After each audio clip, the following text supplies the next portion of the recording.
By the time the U.S. Food and Drug Administration approved the use of the Pfizer vaccine to fight COVID-19 in December 2020, a Russian disinformation campaign was already underway, suggesting the vaccine was dangerous, even deadly.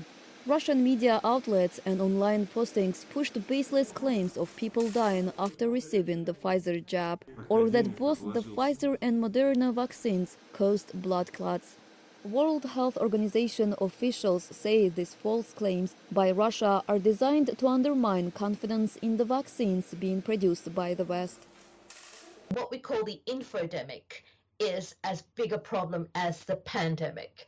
The infodemic is indeed this information that's being spread all around the world. It spreads more quickly than the virus itself.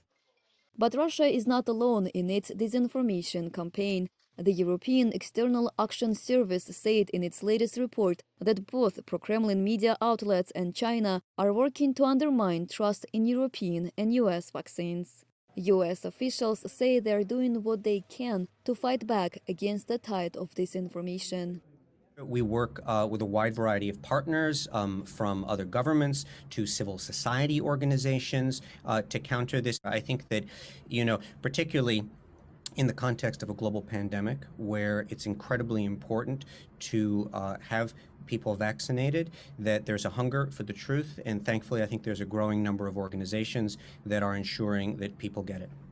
The result of all this disinformation is that it makes fighting the pandemic more difficult.